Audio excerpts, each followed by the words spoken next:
today. We're just going to make some revision. Yeah. So actually, I was thinking about canceling this very lecture, but unfortunately, but I was asked to make that very lesson like a proper one. I mean, I was thinking of doing it in the form of a discussion, revision, and all this stuff, but still, we are going to spend 100 minutes talking and discussing what we are going to do at the final exam.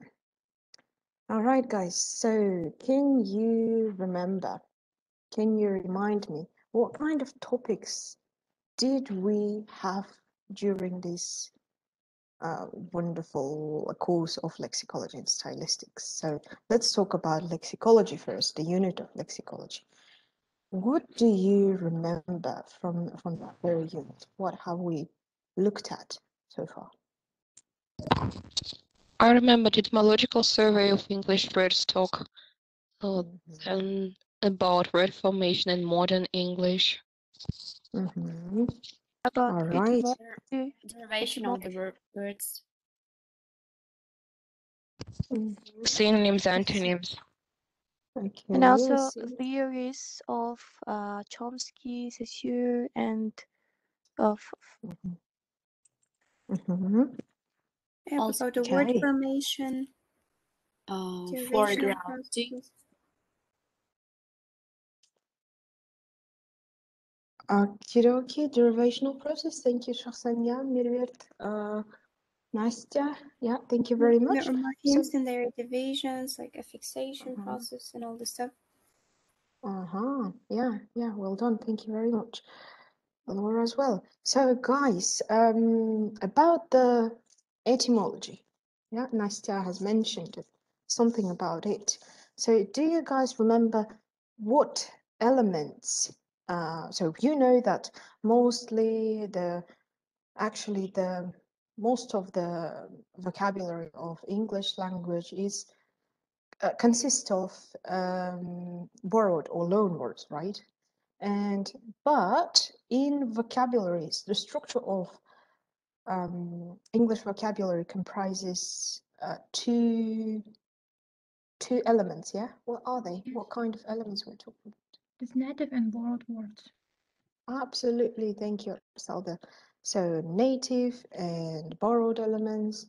Do you guys remember what kind of words, what kind of languages influenced German, native? Latin, French, German, Germanic, Scandinavian, Greek, Italian, Spanish. Sorry. Now I'm going to ask one person, okay, if you don't mind. So, Anela Gibaeva, could you please tell us what languages are included into the native element? Sorry, not languages, but like languages and dialects. What kind of dialects and languages influence the native element or consist of the native element? Oh, sorry. Are there in the native element? Seems like she's not with us, okay?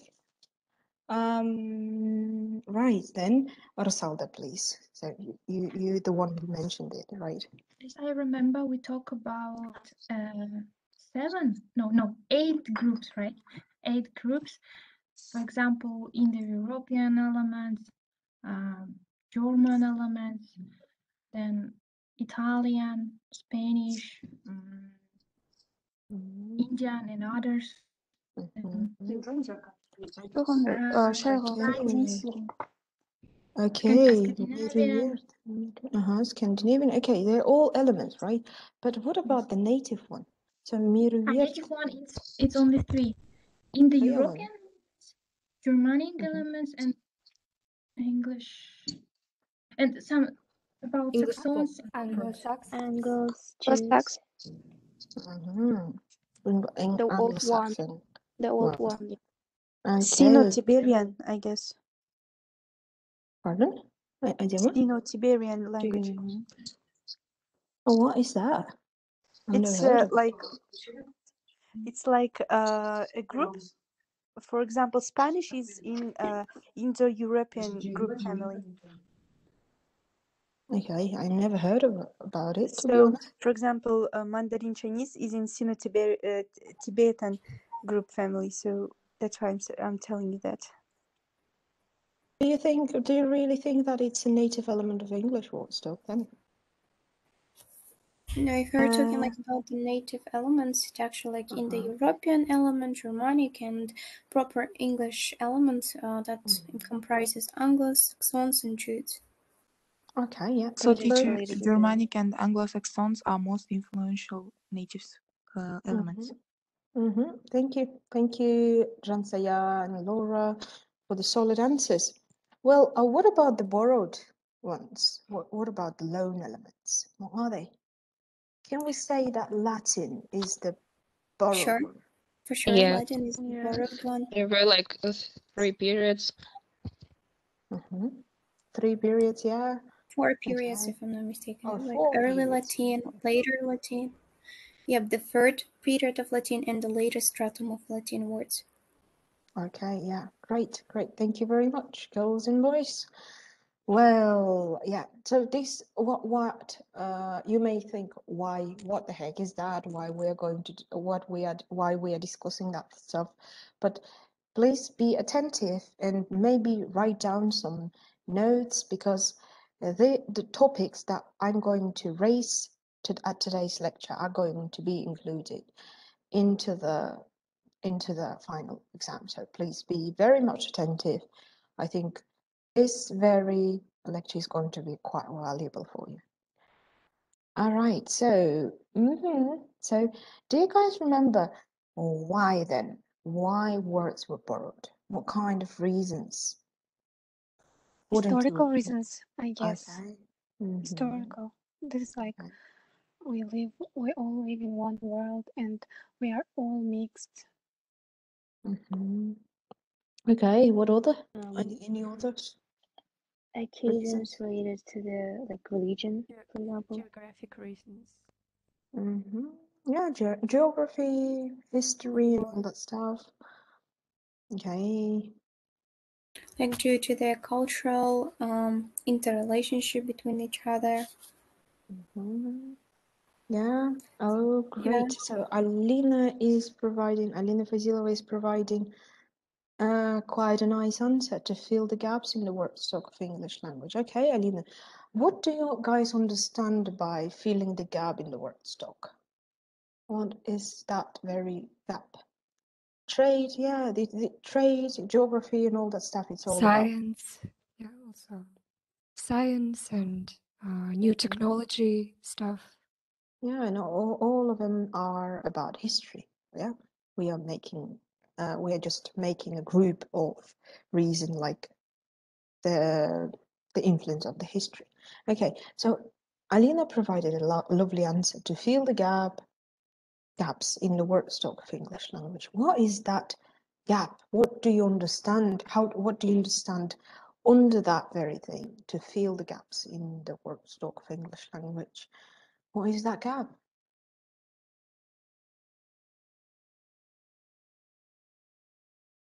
Like the definitions of the words that we do not have in English. Like some words we don't have definition in English, so we borrow them from other languages. For example, for some science names from Latin or Greek. Okay, yeah, thank you very much. Yeah, that's absolutely right to the point. So, guys, not only history influenced the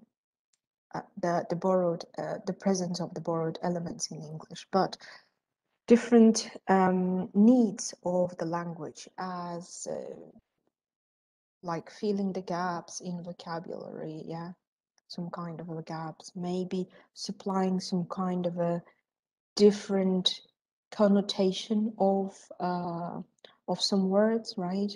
You may remember, I think you remember that in English there are so many synonyms, right? And some of the synonyms are from different, absolutely different languages, and they can actually they came to English in order to provide some kind of a new shade, yeah. So that is quite, let's say, valuable information for you as well. So do not forget about this. Okay, next thing, can you hear me actually? Yes, Or we not? can. Yes, We can. yes. Because it seems that my connection is not that much good. All right. Okay, Shahzada says she can hear me. Okie dokie. Thank you very much. Well. Let's now talk about. Now, let me see. Let's now talk about. Thank you, Yulia. I like that very smile that you sent. Talk about the phraseological units. So, what do you guys remember about phraseological units?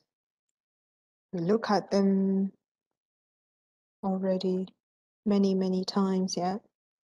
We discussed them. What are the Well, phraseological units? phraseological units, they kind of, let's say, represent expressive part of the vocabulary. They include like customs, right? Prejudice, Absolutely. traditions. So, what is the difference between proverbs and idioms then, guys?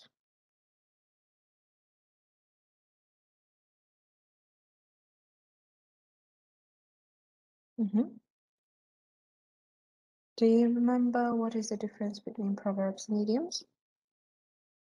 For example, Yes. in Farhan, idioms, in idioms, when you look at these idioms, you don't get the meaning right by reading it, but you have to search for a deeper meaning. How to say? While in proverbs, we have just facts or maybe some customs that described, and you have to kind of follow them. Okay. Thank you very much. Yulia says proverbs were formed from the nation. Okay, Maybe anyone else? Laura? idioms we can understand them. We cannot understand them without knowing the meaning. But proverbs, you can predict the meaning or something. Like they're fixed. In idioms, mentioned verbs are not the direct meaning of an idiom. It can be kind of, for example, differentiating or maybe to make the things too similar to something. And that Okay. words can be used. All right. What about the proverbs? Guys, proverbs give advice, idioms, non-literal literal meaning used in writing. Thank you, Hadija. And so you were talking about mostly about the idioms. What about proverbs? What are they? Lunara says proverb is old. Okay. So proverbs contain, for example, a moral and an advice based on the general truth. Also, they are sentence, while idioms are just the phrases. Nastya, you wanted to add something? Yeah, so they are, like I can say, they are quite short and they are concrete. Also, their meaning is based on common sense and human experience. It's like what has been collected by the community, and proverbs, as we know, they immortalize. They can also give a kind of warning what to do and what not to do. Oh wow, thank you very much. That was so full. Okay, yeah. I also wanted to add that, for example, the difference between idioms and proverbs, I guess idioms can be changed in some way syntactically, some parts of the idioms, while proverbs are not mostly. They are kind of fixed. Yeah, absolutely. Thank you very much. Thank you, Marhan. That was a lovely observation. All right, so sorry, I missed something. I missed something in the topic of borrowings. Yeah. wisdom of the community, proverbs is wisdom. Yeah, thank you very much, everyone who are providing the answers in the chat room. Well, what about, remember we looked at the different types of the borrowings, like Norman borrowings, Latin borrowings, yeah, German ones and all that stuff. So what about the different words, like different borrowings? Why they came into English? We looked at the peculiar topics Because of the kind English language could not have some, let's say, for instance, scientific definitions, as they came from the Latin of some medical things, I don't know, or something from the history or from geography. Yeah, thank you very much. You mean like the groups of words that that are connected with the religion and so on, right? Yeah, that's it, Laura. It's all because of the history. As I remember, religion, we had the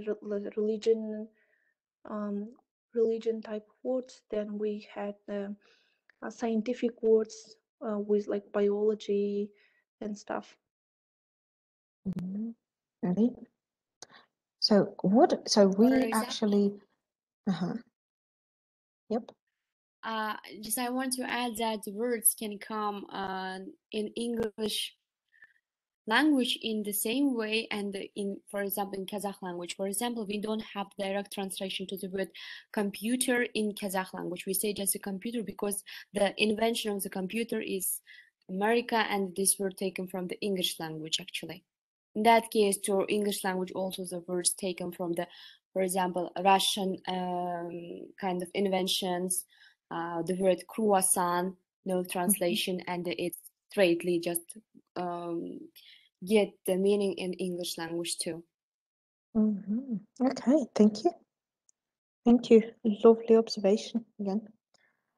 Well, guys, so we actually talked about two main languages that, let's say, influenced English a lot, yeah?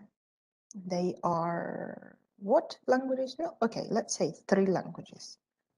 And two of them are usually called classical heritage. What are they? What are these languages? Latin and Greek. Latin. Absolutely, yeah. And the third of them? French. Norman French borrowings. Yeah, Norman French ones. So let's have a look at each of them. So we have Latin loans, yeah? And could you remind me, please, about the history of these Latin loans upwards? Why they came into English? What kind of historical events influenced their invasion into English language? Well, as far as I remember, there were that in four periods. Like the first one was early.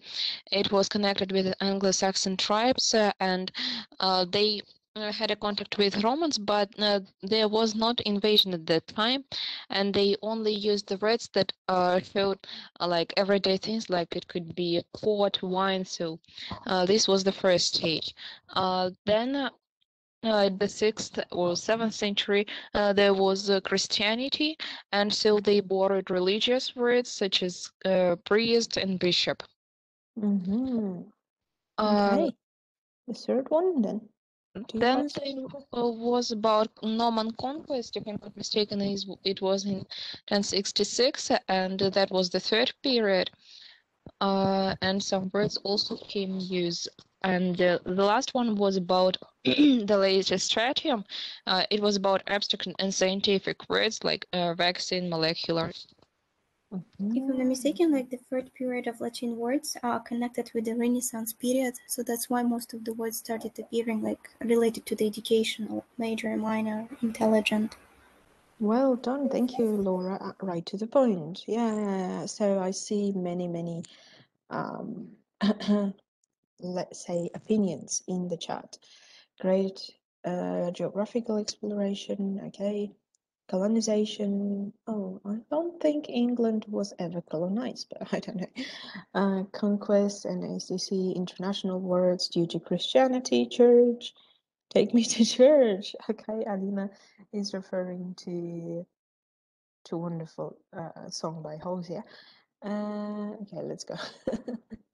Right, seems like Juliana doesn't remember that very wonderful song. Okay, anyways, so this is quite interesting, isn't it? So many historical events actually influence the one language. And after those, I don't know, interactions and invasions, so many new words came into the language and formed the language. That is impressive, isn't it?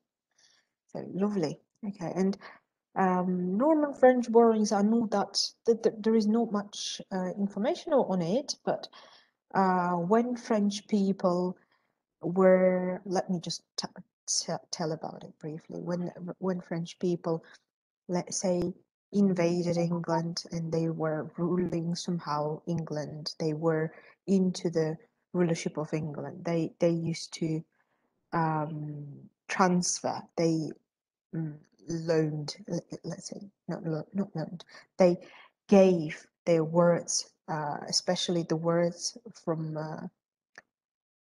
the topics of politics, yeah, science, and some kind of toiletry things, yeah, like fragrance. What else? No. How we call it? Cologne, yeah, cologne. I remember the word cologne is also from French one, and all that stuff. So I'm not going to talk about it, but mainly it's about French borrowings are mainly from theatre, from politics, from science, and all that stuff. So that's actually it. And we have some early French borrowings. They're quite simple. They're quite short, and nowadays they become so much naturalized that you can't really say that they were French originally, like the word says war, pen, or river, or even state. You never know that. All right, okie dokie. That was lovely. And okay, now let's talk about wonderful thing as morphology. Yeah, morphology is I think quite a broad thing. There is so much to discuss there. Yeah. So do you guys remember what types of derivation we have? Derivation process. In what ways the new words can be Additional derivation and suffixes. Like Flexional compound. Fixation. Compound of three stems. Affixation is one of the ways to derive the new words. What else? Anything else you remember? We have also conversion. Conversion, yeah. Four types of, yeah. Compounding. Compounding, conversion, yeah. What are they? Can you guys explain? Let's start with the affixation. What is an affixation? What is called? Affixation is like the process of creating new words by adding a suffix or affix. Okay, good. Perfect. Well, okay. And what about conversion then? Conversion is making a new word from existing word by changing its category. For example, there was an example like nurse, it's a noun, and we can make a verb to nurse. Yeah, good. Yeah, thank you very much. Also, com to com, the same. Well done. And what about the compounding? What is a compounding?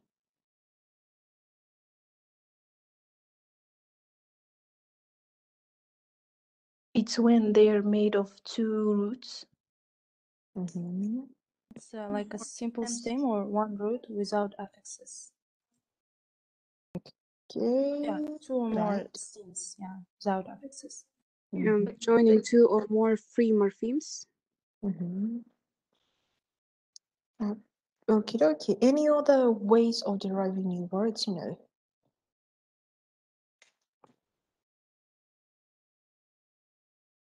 We have classification of compound components like neutral, syntactic, morphological. Yeah, neutral. And also like back formation, like inflection.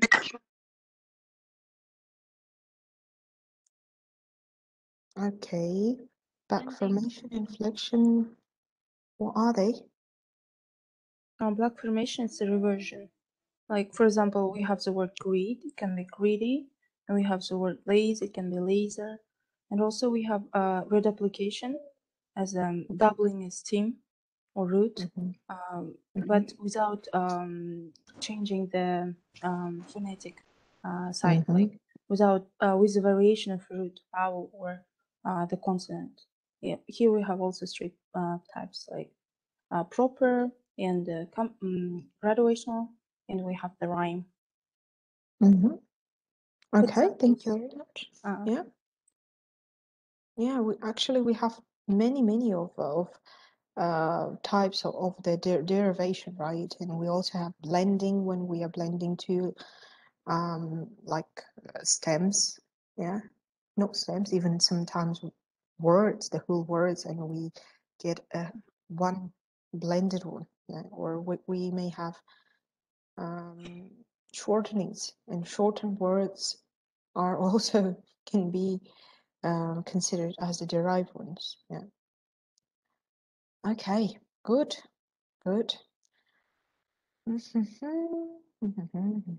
So what else I wanted to discuss with you is, let's say, now talk about the meaning. So we looked at the meaning, we looked at the language, development of meaning, development of language, and particularly we discussed three scholars, yeah, social view scholars and cognitive view scholar. Who are they and what did they say, guys? I mean, Ferdinand de Saussure, Chomsky, and Firth. Okay, yeah. What did these guys told us about the development of the language and meaning?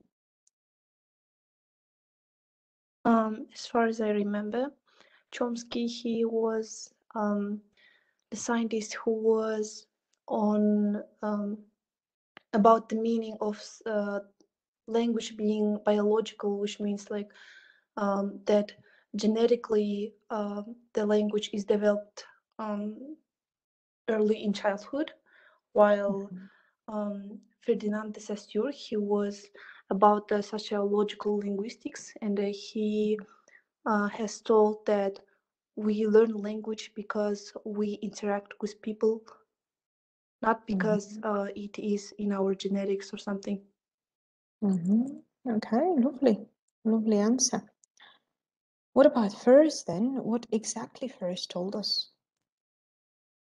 He told that like we learn language in context, like we have context and that context has meaning, and without context we cannot understand the meaning. Okay, so where is the meaning being developed then, according to Firth?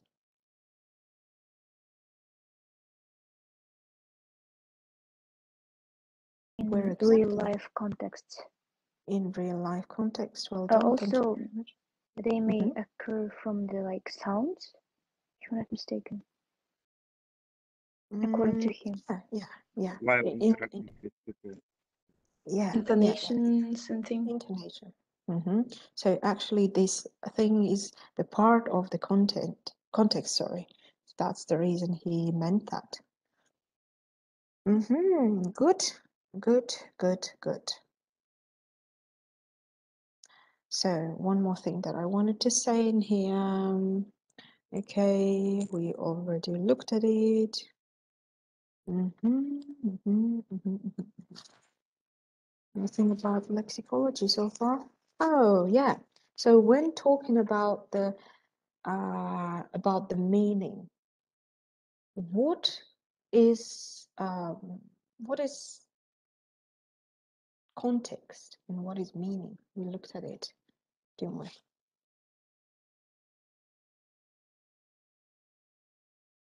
What is context and what is meaning? What is contextual meaning? Context is like the situation in which the discourse is happening. Okay. Like with background, you know. And a very general, just saying what is context of some kind of text, explain it. But what about the meaning? We just clarified the meanings of the words separately. Each of the words.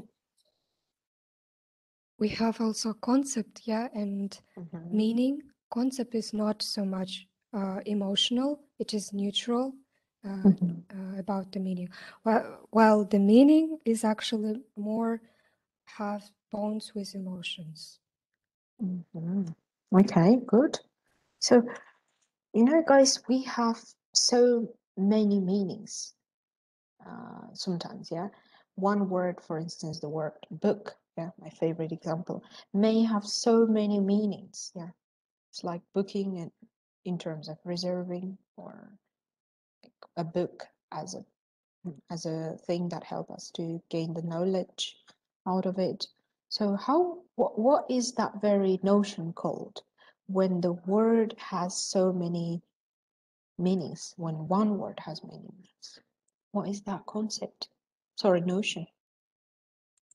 Is it polysemy? When many meanings for a word exists. Okay. And why is polysemy or polysemantic words are so important for the language? Do you guys remember anything about it? Maybe like in order to avoid any ambiguity. Okay, good. Well, all right. And one more thing. Remember we talked about the language, the English language, English vocabulary being homogeneous or not. Do you guys think it's homogeneous or not? No, because it consists from native and borrowed words. Absolutely. So what is contributing to the polysemy then?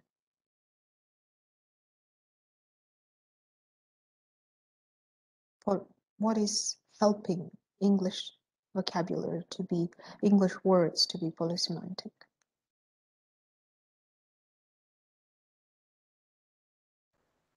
Is it because we've already talked about that borrowed words help to create a lot of synonyms, maybe, and that's why we have a lot of meanings? Yeah, we can't say that.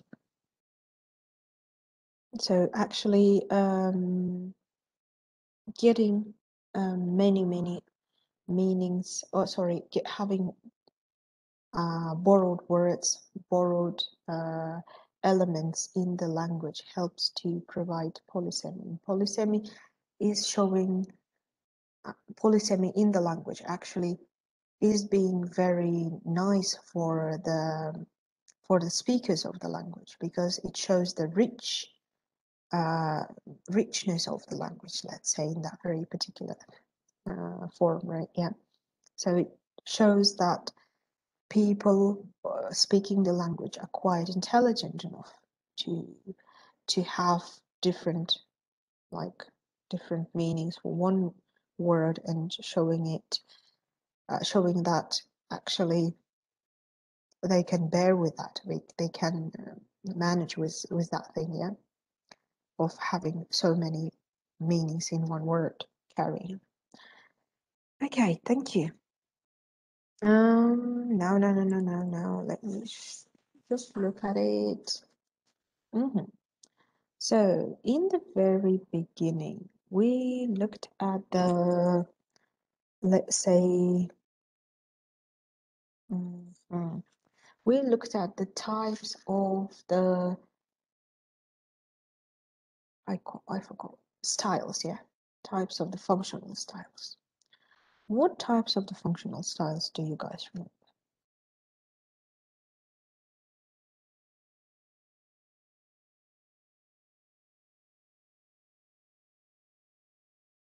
Like colloquial, right? Academic, official, ballot letters, newspapers. Okay. So what are these styles in their essence, and when do we usually use each of them?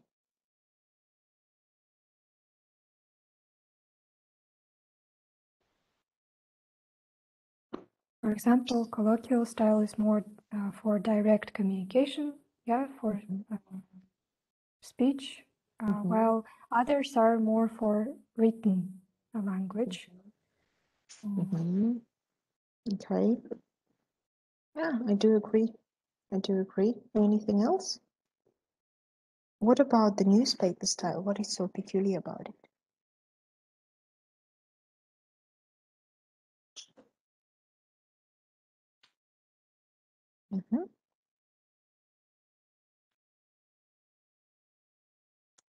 Newspaper style, do you remember? When do we usually use the newspaper style? It's formal written like written format, like making news, ads, for example. This can use to attract the reader's attention. For example, with the Or usage of just many to passive report. voice. Okay, yeah. I remember in Russian it called it publicistический стиль, but I forgot the English name equivalent. The newspaper style is the equivalent for the publicistic style, sorry. I'm not good in Russian, sorry, today. Well, okay.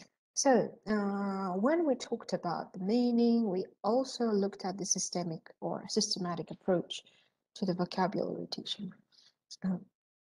We looked at the benefits of it, right? Do you guys remember any benefits of teaching English vocabulary in a systematic way?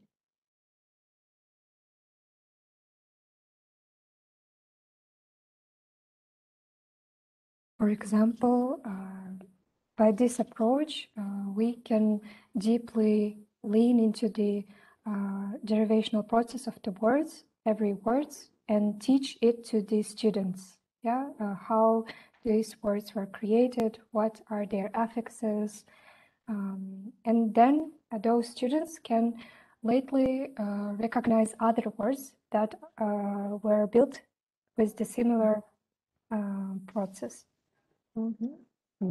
Okay, thank you very much. So what is a systemic approach? What is a systematic approach? What is what is its essence?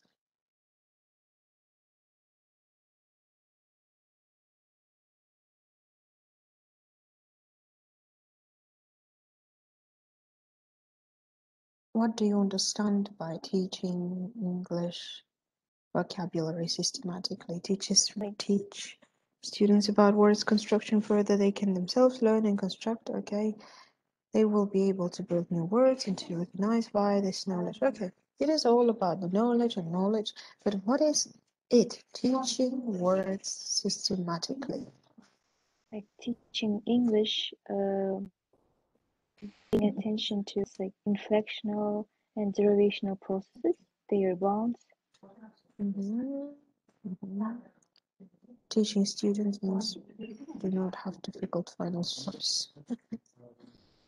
I know, Juliana, life is not that simple, unfortunately. Okay, anything else? Anything else that you think of the systematic approach?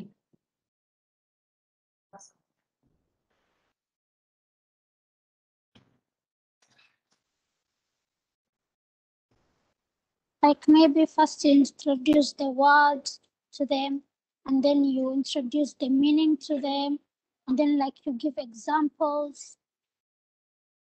Mm-hmm. All right. Then, So action. Anything else? Yeah, please.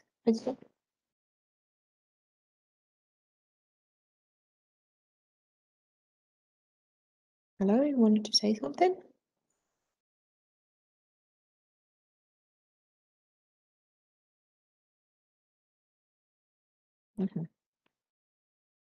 So, okay, let me just tell you briefly what it is.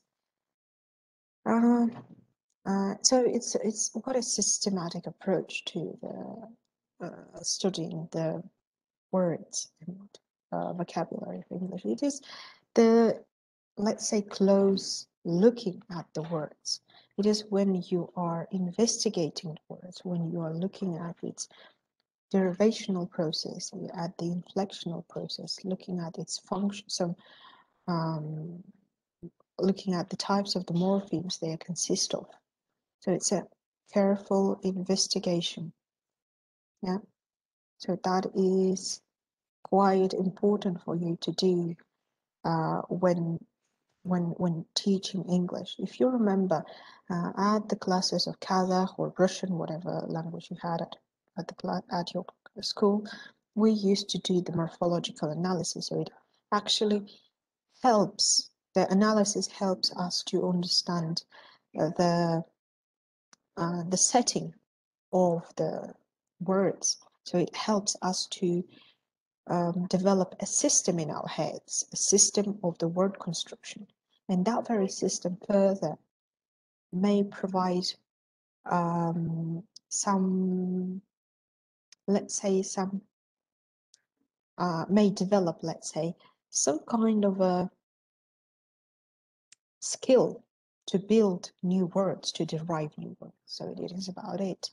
So please keep it in your minds, because this is one of the questions that are going to be asked at the final. Well, now we are going to have a break, 10-minute break. I'll see you in 10 minutes. Good luck, and we will discuss, we'll continue our discussion. See you.